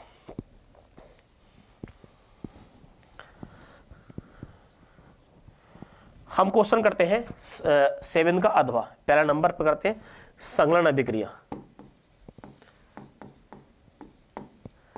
संगलन अभिक्रिया जिसको हम क्या बोलते हैं, योगात्मक अभिक्रिया बोलते हैं, योगात्मक अभिक्रिया। परिभाषा की अगर हम बात करेंगे, देखो परिभाषा की अगर हम बात करेंगे तो इसकी जो परिभाषा हो जाएगी वो हो जाएगी जब 2 या 2 से अधिक, 2 या 2 से अधिक अभिकारक, चैप्टर नंबर 1 से आया। ठीक है, जब 2 या 2 से अधिक अभिकारक का संयोग होकर, अभिकारक का संयोग होकर, संयुक्त होकर केवल, संयुक्त होकर केवल एक उत्पादक बनता है, एक उत्पादक बनता है, तो उसे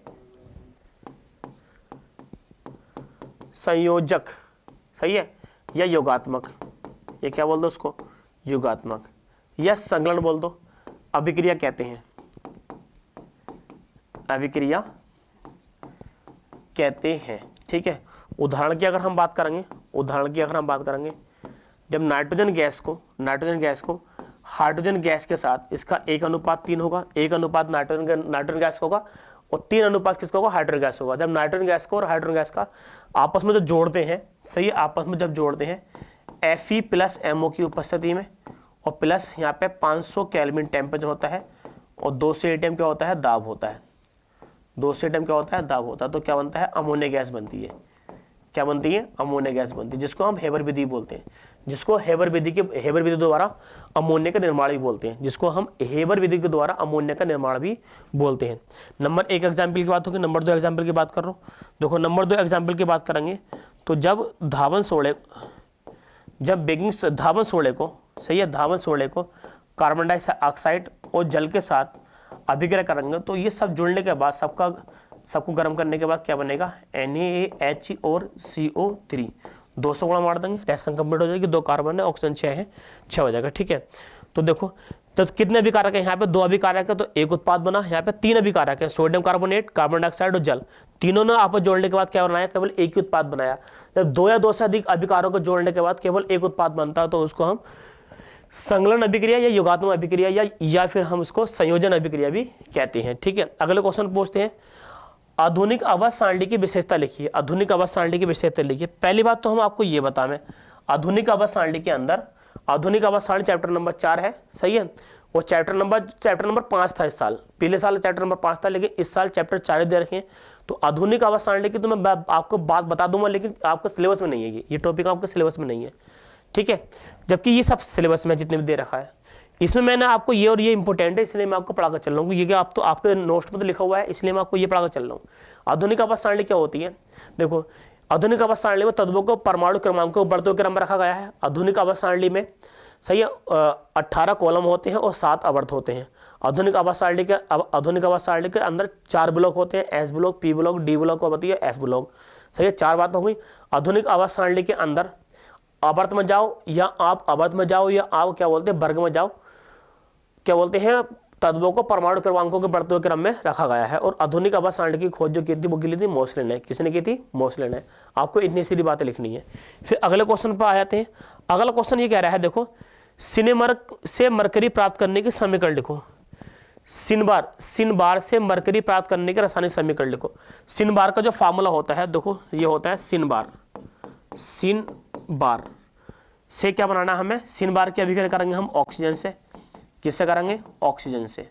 तो क्या बनेगी, तो बनती है मरकरी और प्लस साथ में बनता है सल्फर डाइऑक्साइड। क्या बनता है, सल्फर डाइऑक्साइड बनता है, सल्फर डाइऑक्साइड बनता है। ठीक है, 2 नंबर में सवाल दे रखा है, बिल्कुल इजी है। सिनेमर का फार्मूला जो होता है वो होता है HgS, ऑक्सीजन जो होता है वो होता है O2 और मरकरी हो गया Hg और सल्फर डाइऑक्साइड हो गया SO2। ठीक है, ऑक्सीजन कितने हैं देखो, ठीक है, ऑक्सीजन सल्फर डाइऑक्साइड Hg2 एक है, ऑक्सीजन कितने हैं, 2 हैं, ऑक्सीजन कितने हैं, 2 हैं, सब चीज बराबर, Hg एक Hg का, ऑक्सीजन कितने 2 हैं, ऑक्सीजन कितने 2 हैं। तो यहाँ पे जो फार्मूला होता है वो होता है Hg2S।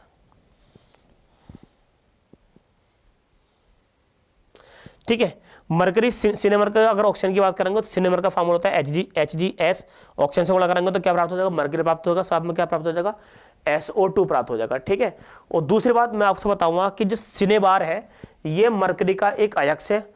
ठीक है, और अयस्क हमारे सिलेबस के अंदर है। ठीक है, अगले क्वेश्चन पर पहुंचते हैं। अगले क्वेश्चन में स्टार्ट होता है उपभाग नंबर 3। उपभाग नंबर 3 की अगर हम बात करेंगे, देखो उपभाग नंबर अगर 3 की अगर हम बात करें तो उपभाग नंबर 3 में स्टार्ट होता है बायोलॉजी। ठीक है, क्या स्टार्ट होती है, बायोलॉजी स्टार्ट होती है।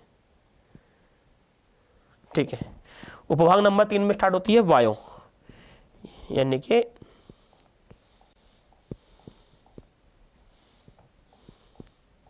देखो उपभाग नंबर 3 में स्टार्ट हुआ है जीव विज्ञान।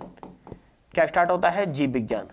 और जीव विज्ञान की अगर हम बात करेंगे तो सबसे पहला दिल दे रखा, देखो पादप में जाइलम का प्रमुख कार्य बताओ। जाइलम का, पादप यानी पौधे के अंदर जाइलम का प्रमुख कार्य क्या होता है। तो मैंने सारे बायोलॉजी के अंदर, लैंग्वेज लिखने में टाइम लगता है तो मैंने बायोलॉजी के अंदर सभी आंसर की राइटिंग करा रखी है। ठीक है, तो पादप में देखो सवाल लिख रखा है, पादप में जाइलम का प्रमुख कार्य लिखिए। सही है, पादप में जाइलम का प्रमुख कार्य लिखिए। पादप माना होता है पौधा, यानी कि पौधे में जाइलम का क्या कार्य होता है। तो ध्यान रखना है, पौधे में जाइलम का जो कार्य होता है वह जल की सहायता से, मिट्टी के अंदर जल की सहायता से पत्ते तक ले जाना कार्य होता है। तो लिख रहा है देखो, पादप में जाइलम का कार्य जल को तने द्वारा जड़ से पत्ते तक पहुंचाना है। जल को तने द्वारा जल को तने द्वारा जड़ से पत्ते तक पहुंचाना होता है। ठीक है, ध्यान रखना है इस वाली बात का। ठीक है, अगर ये जड़ है, ये अगर रूट है, ठीक है, अगर ये रूट है तो यहाँ पे क्या है, ये ऐसा और यहाँ पे क्या बनी हुई है, यहाँ पे ये पत्ती बनी हुई है, ये पत्ती बनी हुई है। तो जाइलम का जो कार्य होता है वो जल को कहाँ से, जल को मिट्टी में से तने के द्वारा कहाँ पहुँचाना हो गया बताओ, यानी कि ये पहुँचाना हो गया इसका पत्ती तक। तो जाइलम का जो कार्य होता है, जाइलम जो हार्मोन्स होता है, जाइलम जो हार्मोन्स होता है उसका कार्य होता है जड़ के द्वारा पौधे के द्वारा पत्ते तक तो क्या पहुंचाना होता है बताओ, जल को पहुंचाने का कार्य होता है। ठीक है, आगे बात कर रहे हैं, देखो आगे बात करते हैं। शरीर के किस अंग में कॉपर डी स्थापित की जाती है, कॉपर डी स्थापित की जाती है।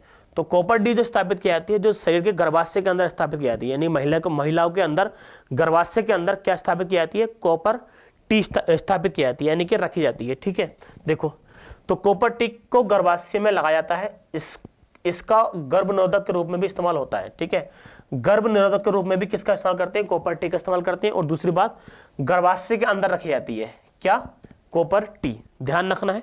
अगला क्वेश्चन की देखो बात करेंगे, मेंडल ने किस पौधे पर अपना प्रयोग किया था। तो आपको जाहिर सी बात है याद रखने का, मेंडल एक अनुवांशिकता का जनक है और उनने मटर के पौधे पर क्या किया था, एक्सपेरिमेंट किया था। ठीक है, तो मेंडल ने मटर के पौधे का क्या किया था बताओ, प्रयोग किया था। सही है, अगले क्वेश्चन की बात करते हैं, समजात अंगों का उदाहरण दीजिए। समजात अंगों का उदाहरण दीजिए। समजात अंग किसे कहते हैं, ऐसे अंग, शरीर के ऐसे अंग जो देखने में तो समान होते हैं लेकिन उनके कार्य अलग अलग होते हैं। ठीक है, हमारे हाथ, सही है, मनुष्य के हाथ और कुत्ते के आगे वाले पैर दोनों काम सेम करते, देखने में सेम होते हैं लेकिन उनके कार्य क्या होते हैं बताओ, अलग अलग होते हैं। तो समजात माने समजात, समान जात वाले, समजात माने समान जात वाले। तो देखो समजात अंग पौधे जानवरों को बे अंग होते हैं, पौधे के मान लो या जानवरों के मान लो, जिनकी रचना एक जैसी होती है लेकिन काम उनका अलग अलग होता है। रचना एक जैसी होती है लेकिन काम उनका क्या होता है, अलग अलग होता है। उदाहरण की अगर बात करेंगे, और सिर्फ उत्तर आपका ये उत्तर आपसे जो मांग रहा है उत्तर वो ये मांग रहा है, सिर्फ समजात अंग के जो उदाहरण होंगे वो देखो। सबसे पहले अगर हम बात करेंगे, मनुष्य के दांत और हाथी के दांत, सही है, देखने में सेम होते हैं, दोनों वाइट कलर के होते हैं लेकिन कार्य क्या होते हैं, अलग अलग होते हैं। इसी प्रकार मनुष्य के हाथ और कुत्ते के अगले पैर देखने में सेम होते हैं लेकिन कार्य क्या होते हैं, अलग अलग होते हैं। ठीक है, तो समजात अंग माने पौधे मान लो या जानवर मान लो या मनुष्य मान लो, जिनकी रचना एक जैसी होती है परंतु उनके कार्य अलग अलग होते हैं, उनको समजात अंग कहते हैं। जैसे कि मनुष्य के दांत और हाथी के दांत, मनुष्य के हाथ और कुत्ते के अगले पैर। ठीक है, अगले क्वेश्चन पहुंचेंगे। देखो अगले क्वेश्चन पे, मनुष्य के दोहरे परिसंचरण की व्याख्या कीजिए। सवाल नंबर कितने में दे रखा है, ये दे रखा है 4 नंबर में। मनुष्य के दोहरे परिसंचरण की व्याख्या कीजिए। ठीक है, मनुष्य में दोहरा परिसंचरण तंत्र का मतलब है, यानी कि हृदय में 2 बार ब्लड का जाना, हृदय के अंदर 2 बार ब्लड का जाना। एक तो अशुद्ध रुधिर शरीर के विभिन्न भागों से आना, और वो ऐसा हृदय के अंदर होते कहाँ जाना, फेफड़ों के अंदर जाना, फेफड़ों में ब्लड का साफ होना, फिर वापस किस में जाना, हृदय के अंदर जाना, फिर शरीर के अन्य भागों में चले जाना। समझ में आ गया आप लोगों के। तो अशुद्ध एक बार और रिपीट कर रहे हैं, हृदय में अशुद्ध रुधिर जो आता है शरीर के विभिन्न भागों से, अशुद्ध रुधिर जो आता है वो आता है बाएं अलिंद से, वो हृदय में होते कहाँ पहुंचता है, फेफड़ों में आता है। जब फेफड़ों में ब्लड साफ हो जाता है तो ब्लड साफ होकर फिर दूसरा आकर किस में आता है, वो ब्लड हृदय में को आता है और फिर वो सभी शरीर के सभी अंगों में क्या होता है, चला जाता है। तो हृदय के अंदर ब्लड जो आता है वो 2 प्रकार से आता है, तो इसलिए बोलेंगे दोहरा परिसंचरण, यानी कि ब्लड का हृदय में 2 बार आना, यानी कि अशुद्ध और शुद्ध। तो हृदय में 2 बार ब्लड आता है, एक आता है अशुद्ध और एक आता है शुद्ध आता है। तो जब 2 बार हृदय के अंदर ब्लड आएगा तो हम बोलेंगे क्या बोलते हैं, दोहरा, हृदय का दोहरे परिसंचरण। देखो लिखा हुआ भी क्या है, देखो मनुष्य में दोहरा परिसंचरण का मतलब है किसी रक्त यानी कि ब्लड हृदय से 2 बार गुजरता है। यह प्रक्रिया शरीर के सभी हिस्सों का ऑक्सीजन और पोषक तत्व पहुंचाने को और अपशिष्ट पदार्थों को हटाने में मदद करती है। पदार्थों को अपशिष्ट यानी कि ऐसी प्रक्रिया में जो है ना, कि लिख रखा देखो, ऐसी प्रक्रिया में जो हानिकारक पदार्थ होते हैं, हानिकारक पदार्थ जो होते हैं, सही है, उन्हें क्या कर दिया जाता है, ब्लड के अंदर जो हानिकारक पदार्थ होते हैं उन्हें क्या कर दिया जाता है, अलग कर दिया जाता है, अगर 2 बार ब्लड आता है तो। ठीक है, दूसरी बात देखो, दोहरे परिसंचरण तंत्र की प्रक्रिया क्या है। शरीर के अलग अलग हिस्सों में अशुद्ध रुधिर स्राव के जरिए हृदय में आता है। मैंने बताया था स्राव के जरिए कहाँ आता है, बताओ, हृदय में आता है। पहली बात, हृदय इस रक्त को शुद्ध करने के लिए अलग रास्ते से फेफड़ों में भेज देता है। अशुद्ध रुधिर स्राव के द्वारा हृदय में आता है। हृदय विभिन्न भागों द्वारा कहाँ भेज देता है, इसे फेफड़ों में भेज देता है। किसको, ब्लड को। हृदय रक्त को शुद्ध करने के लिए अगले रास्ते से फेफड़ों में भेज देता है। ठीक है, फेफड़ों में कार्बन डाइऑक्साइड बाहर निकल जाती है, यानी कि अपशिष्ट पदार्थ है, कार्बन डाइऑक्साइड बाहर निकल जाती है और रक्त में ऑक्सीजन आ जाती है। जब रक्त में ऑक्सीजन आ जाती है तो ब्लड का जगह साफ हो जाएगा, फिर वापस हृदय में आएगा और हृदय में से कहाँ जाएगा, बताओ, वो शरीर के अन्य भागों में चला जाएगा। ठीक है, तो दोहरे परिसंचरण तंत्र के बारे में आपको समझ में आ गया होगा। ठीक है, अगले क्वेश्चन पहुंचते हैं। फिर अगले क्वेश्चन पहुंचते हैं। देखो, निम्नलिखित पर संक्षिप्त टिप्पणी लिखिए। निम्नलिखित पर संक्षिप्त टिप्पणी लिखिए। पहले लिख रखा प्राकृतिक संसाधनों के संरक्षण, फिर लिख रहा पुनरुद्भवन। तो पहला पढ़ते हैं प्राकृतिक संसाधनों का संरक्षण। ठीक है, पहला हम इसको देखते हैं। ठीक है, अगले पेज पे लिख रखा है, देखो प्रश्न नंबर 10 का उत्तर, प्राकृतिक संसाधनों का संरक्षण। प्राकृतिक संसाधनों संरक्षण का मतलब है कि इनका विवेकपूर्ण इस्तेमाल करना ताकि वे भविष्य के लिए उपलब्ध रहे। प्राकृतिक संसाधनों में पानी, हवा, मिट्टी, वन, खनिज, पेट्रोलियम और वन्य जीव आते हैं। यानी कि प्राकृतिक संसाधनों का संरक्षण, संसाधनों का संरक्षण मतलब यानी कि हमें पहले से पहले हमारे क्या चाहे हमारे पास पानी हो, हवा हो, मिट्टी हो, वन या खनिज या पेट्रोल वगैरह, उनको साफ रखना है, उनको खराब नहीं होने देना किसी भी हाल में, जो आने वाले समय के अंदर भविष्य में लोग बार उसको क्या करें, यूज करें। तो संरक्षण का मतलब ये होता है, संरक्षण का मतलब ये होता है कि उनको खत्म नहीं होने देना, उन पर जंगाल नहीं आने देनी है। सही है, उसको हम बचा कर रखना है। तो प्राकृतिक, जो प्राकृतिक के अंदर चीजें रखी हुई हैं, जैसे कि पानी, खुद पानी प्राकृतिक के अंदर रखा हुआ है। ठीक है, ये हवा है, ये मिट्टी है, ये बन्नी है, ये खनिज, या खनिज माने जो भी मिट्टी के अंदर खोदने से प्राप्त होता है, ये पेट्रोल वगैरह, ये अन्य बन्नी जीव जो होंगे। सही है, जीव जैसे कि इस टाइम जो है टाइगर नहीं है इंडिया के अंदर, तो टाइगर हम बाहर से लेकर आए हैं, तो टाइगर को बचा कर रखना है। और भी जानवरों को हमें बचा कर रखना जिससे कि वो भविष्य में काम आ सके। सही है, तो प्राकृतिक संसाधनों का संरक्षण को हमें बचाना है, उसको हम प्राकृतिक संरक्षण कहते हैं, प्राकृतिक संसाधन का संरक्षण कहते हैं। अगले उस पर बात करते हैं। देखो, अगले उस पर बात करते हैं पुनरुद्भवन, यानी कि पुनर्जनन, दूसरा का जनन कैसा होता है। देखो, तो देखो पहली बात तो पुनरुद्भवन अथवा पुनर्जनन क्या होता है, इसके बारे में देखो समझते हैं। पहली बात तो ये जो पुनरुद्भवन जो होता है वो होता है अलिंगी जनन में। अलिंगी जनन, जिसमें से अलिंगी जनन किसे बोलते हैं, कोई भी जीव अपने बॉडी के द्वारा, एक लिंगी जीव होता है, एक लिंगी जीव होता है, कोई भी जीव अपनी बॉडी के द्वारा, कोई भी जीव अपनी बॉडी के द्वारा एक नया जीव उत्पन्न कर देता है, उसको अलिंगी जनन कहते हैं। और अलिंगी जनन जो कहाँ होता है, वो होता है पुनरुद्भवन के अंदर। जैसे कि हम बात करें हाइड्रा है, ये हमने जो है ना स्टेप से जो है हाइड्रा बना लिया। ये मैंने थोड़ा मिस्टेक है इसमें, हल्की सी कलर, देखो ये हम जो है इसको ऐसा करके जो है मैंने ये हाइड्रा बना लिया, ये मैंने हाइड्रा बना लिया। हाइड्रेना, ये हाइड्रा है, हाइड्रेना अपनी कोशिका से एक नया हाइड्रा बना लिया। और या फिर एक काम करेंगे, आप इसको जो है इस टाइप से 3 जगह काट दो, 3 जगह काट दे तो ये ऐसा आ गया और ये ऐसा आ गया और ये इस टाइप से आ गया। तो ये आपस में मिलने के बाद एक छोटा सा नया हाइड्रा बना लेंगे। ये आपस में मिलने के बाद एक छोटा सा नया हाइड्रा और बना लेंगे। देखो ये ऐसा करके, तो ये नया बन गया, नया जीव बन गया। और ये क्या है, ये जनक है, ये क्या है, ये जनक है। और ये क्या, नए जीव बन गए। तो किसी जंतु के किसी भी भाग को काटकर सामान्य नए जंतु की उत्पत्ति करना ही क्या कहलाता है, पुनरुद्भवन कहलाता है। उदाहरण के लिए हाइड्रा और प्लेनेरिया। सही है, जंतु के बीच में से काट दो और फिर एक नया जीव बन जाएगा उसमें से, उसे बोल देंगे हम हाइड्रा या प्लेनेरिया। सही है, इसके एग्जाम्पल देखो ये हो गया। अगले क्वेश्चन की बात करेंगे, अगले क्वेश्चन की देखो बात करेंगे, लास्ट क्वेश्चन देखो पेपर का लास्ट क्वेश्चन की अगर हम बात करेंगे तो ये है निम्नलिखित पर टिप्पणी लिखिए। निम्नलिखित पर टिप्पणी लिखिए। स्वपोषी पोषण किसे कहते हैं, बाष्पोर्जन। अच्छा, क्वेश्चन नंबर जो 11 में दे रखा वो दे रखा है वक्र में विकराणु की संरचना का वर्णन कीजिए, यह कैसे कार्य करता है। तो इसका ग्राफ बनाना है, लेकिन उससे भी हल्का क्वेश्चन दे रखा नीचे वाला, स्वपोषी पोषण या बाष्पोर्जन या जीव का आंदोलन किसे कहते हैं। ठीक है, तो ये वाला क्वेश्चन करते हैं। सबसे पहले बात करते हैं हम स्वपोषी पोषण। कई फ्री पढ़ा दिया है। ऐसे जीव जो अपना भोजन स्वयं बनाते हैं उन्हें स्वपोषी पोषण कहते हैं। स्वपोषी पोषण के अंदर कार्बन डाइऑक्साइड, जल और सूर्य के प्रकाश के द्वारा प्रहलित यानी क्लोरोफिल बनता है, उसके बाद कार्बोहाइड्रेट, ऑक्सीजन बनता है। और इस प्रक्रिया को क्या बोलते हैं, प्रकाश संश्लेषण कहते हैं। और प्रकाश संश्लेषण के द्वारा ही पौधे अपना भोजन स्वयं बनाते हैं। तो स्वयंपोषी जीव वो होते हैं जो अपना भोजन स्वयं बनाते हैं। ठीक है, यहाँ पर लिख रखा देखो, यहाँ पर जो है देखो मैं मूव करता हूँ इसको, यहाँ पर लिख रखा देखो,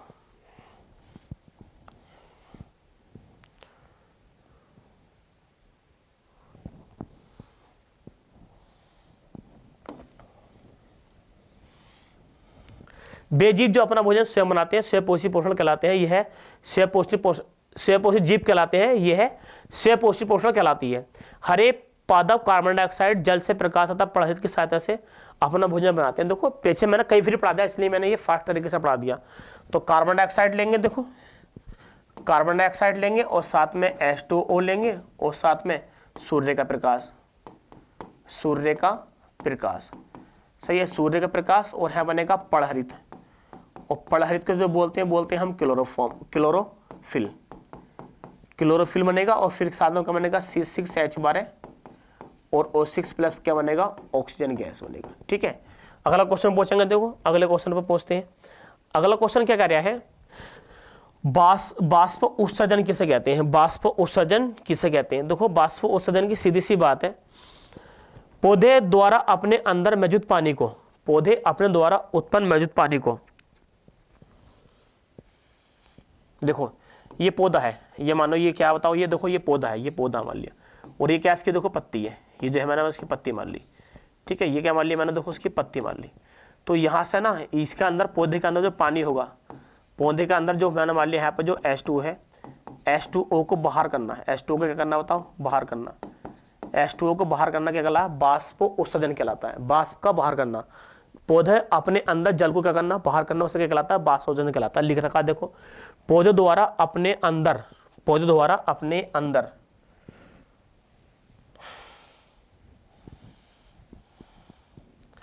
पौधे द्वारा अपने अंदर मौजूद पानी को बाष्प के रूप में छोड़ने की प्रक्रिया बाष्पोत्सर्जन कहलाती है। यह एक प्राकृतिक क्रिया है। बाष्पोत्सर्जन की वजह से पौधे से निकलने वाला पानी वायुमंडल में पहुंचता है। बाष्पोत्सर्जन की प्रक्रिया में पौधे की जड़ें मिट्टी से पानी सोखती हैं और पत्ती के जरिए बाष्प के रूप में छोड़ देती है। जैसे कि मैंने देखो यहाँ बनाया, जड़े से पानी लेगा, कहाँ से लेगा पानी बताओ, जड़ से पानी लेगा और पत्ते द्वारा क्या छोड़ देगा, वायुमंडल के अंदर क्या कर देगा, वायुमंडल में छोड़ देगा, जिसको हम बाष्पोत्सर्जन कहते हैं। अगले क्वेश्चन की बात करते हैं, लास्ट क्वेश्चन की बात करते हैं। देखो लास्ट क्वेश्चन में लिख रखा है चिपको आंदोलन। चिपको आंदोलन, चिपको आंदोलन क्या था, देखो बहुत ही इंपॉर्टेंट टॉपिक है चिपको आंदोलन, और यहाँ पे लिख रखा है, बहुत जनरली बात है। चिपको आंदोलन क्या था कि एक गोरा देवी नाम की लेडीज थी, गोरा देवी नाम की लेडीज ने जब सरकार वनों को काट रही थी, उनके गांव के अंदर, गांव में जब उन वनों को काट रही थी, तो गोरा देवी जो है और उनकी जो गोरा देवी के साथ, गोरा देवी जो एक लेडीज थी और उन्होंने जो है, उत्तराखंड की बात है ये, उत्तराखंड के किसी गांव की बात है, तो जहां पर गोरा देवी जो लेडीज थी उनके गांव में एक वन में पेड़ होते थे, और पेड़ जो है उन पेड़ को क्या करते हैं, पूछते थे वो। और जब उन पेड़ों को काटने के लिए जो सरकार ने आदमियों को भेजा, तो वो लेडीज जो होंगी उन पेड़ों पर क्या हुआ, चिपक गई थी, जिन्होंने पेड़ों की क्या करी थी, रक्षा करी थी, जिसको हम चिपको आंदोलन बोलेंगे, चिपको आंदोलन। तो यह लिख रखा है चिपको आंदोलन पर्यावरण से संबंधित है, पर्यावरण से क्या है, संबंधित है, यानी कि पर्यावरण यानी कि पेड़ पौधे द्वारा क्या है, संबंधित है। चिपको आंदोलन पर्यावरण से संबंधित है। यहाँ गोरा देवी ने चलाया था, यह गोरा देवी ने चलाया था। किसने चलाया था, गोरा देवी, याद रखना है। चिपको आंदोलन किसने चलाया था, गोरा देवी ने चलाया था। चिपको आंदोलन एक पर्यावरण पर रक्षा का आंदोलन है, आंदोलन था। भारत का उत्तराखंड राज्य, ध्यान रखना है, कहां पे हुआ था चिपको आंदोलन, उत्तराखंड में हुआ था, उत्तराखंड का राज्य है। में किसानों ने अंगूर के वृक्ष, अंगू के वृक्षों की कटाई का विरोध करने के लिए किया था। यानी कि जो चिपको आंदोलन था वो उत्तराखंड राज्य जो है उसका एक गांव था, उसमें गोरा देवी थी, उन्होंने जो है अंगू के वृक्षों को बचाने के लिए जो है ना, उस पर वृक्ष पर क्या होगा, चिपक गए थे, जिससे कि लोग बाग उसको काटे नहीं, कटाई का विरोध करने के लिए किया था। वे राज्य के वन विभाग के ठेकेदार द्वारा वनों की कटाई का विरोध कर रहे थे और उन पर अपना अधिकार जता रहे थे। किस पर, अंगूर के वृक्षों पर, जिसको गोरा देवी जी के नृत्य में रेडी गांव, अच्छा गांव कौन सा था, गांव था रेडी गांव की 27 महिलाओं ने अपने प्राणों की बाजी लगाकर असफल कर दिया था। ठीक है, मतलब गोरादेव उत्तराखंड, ये चिपको आंदोलन याद रखेंगे। चिपको आंदोलन एक पर्यावरण रक्षा का आंदोलन है, जिसमें गोरा देवी ने, जो उत्तराखंड, भारत के उत्तराखंड राज्य के एक गांव रेडी गांव था, उसमें गोरा देवी ने, सही है, अंगू के वृक्षों को बचाने के लिए उस पर चिपक गई थी लेडीज से, 27 लेडीज पर चिपक गई थी, और ठेकेदारों द्वारा उन पेड़ों को नहीं काटने दिया था, सही है। तो जिसको हम चिपको आंदोलन बोलेंगे, ठीक है, क्या बोलेंगे, चिपको आंदोलन।